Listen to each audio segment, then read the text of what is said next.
Hello everybody, welcome to Yagya VM. So in today's class, we have to see what is E-Waste Day. So recently on October 14th, the E-Waste Day was celebrated worldwide and we have to see what is this agenda. So basically, as you know, if we see some evolution of how the world came up, how the countries became, or how there were some significant changes. So basically in the history, we have three industrial revolutions. The first industrial revolution of the 1750s, where the steam engine came up. The second industrial revolution of the 1900s, where we saw telephone, wireless connection come up. And the industrial revolution part 3, where we saw the digital technology powered by internet come up. Right? So when the electronic component usage increased, this increased the e-waste also. So consequently, in the late 2010s, the e-waste became a major concern of the world. But there is no idea how to dispose it.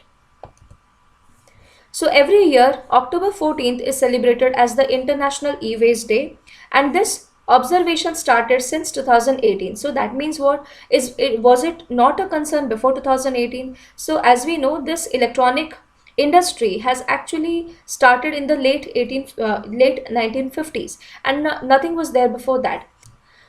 This day is observed by Waste Electrical and Electronic Forum WEEF, and it is celebrated every year. The theme of 2020 International E-Waste Day was education. So since the last 5 years, according to a report of United Nations, the volume of e-waste has increased by approximately 21%, and United Nations also says that this e-waste component will keep on increasing, especially in India. A huge amount of e-waste is generated thanks to our neighbor China, from which we import a lot of electronic equipments at very cheap prices.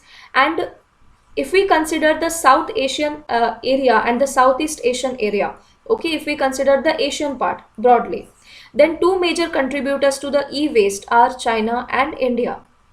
Naturally, China is at a very high emitter. China is a very high emitter as compared to India. But India is also not less. So that is why it is a concern of India also, that how we have to reduce our electronic waste generation. So of this, whatever the electronic waste is generated worldwide, only 17.4% is collected and recycled.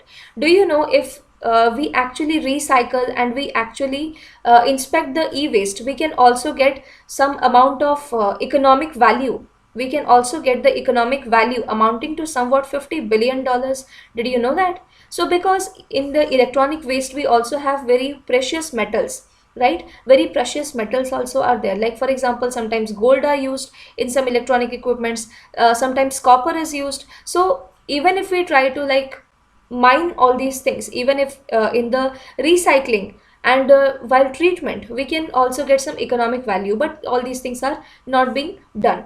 Out of all the e-waste generated, only 17.4% is collected and recycled. This is also an estimate that additional 74 million tons of e-waste will be generated by 2030. Okay, so with the rapid advances in technology, urbanization process, economic growth, the major e-waste generation has also increased. Now the significance of this, so we have total of 200 countries in the world. Out of that, only 71 of the world population are covered under some kind of e-waste legislation, especially when we talk about India. So even before 2018 acceptance of the International E-Waste Day, in 2016 our Ministry of Environment, Forest and Climate Change had notified e-waste management rules 2016, by which they had given a new legislation and which enforced extended producer responsibility. So what is extended producer responsibility? Suppose the e-waste is produced by so and so company and it is consumed by a lot more people, but the e-waste generation will be a responsibility of this company and not the people or the consumers as a whole. So this is enforcing extended producer responsibility. According to extended producers responsibility, the producers are responsible for e-waste generated from their goods. And the CPCB, that is Central Pollution Control Board of India, also has registered 312 e-waste recyclers. India, along with China, accounts to almost 38 percentage of the e-waste generated. In the last 3 years, the e-waste generated by India has increased manifold. That means it's approximately by 43%. So this is a huge amount of increase. Now, what is this WEEE forum? Or we can say WEEF, or we can say WEEE forum. So what is this WEEE forum? This is the abbreviated form of Waste Electrical and Electronic Equipment Directive, WEEE forum, and this is the symbol of that. So it was established in the year 2002 when 6 European countries came together to form this organization, namely Australia, Netherlands, Belgium, Norway, Sweden, and Switzerland. Currently, more than 25 countries are participating in this forum and are trying to reduce the electronic waste generated worldwide.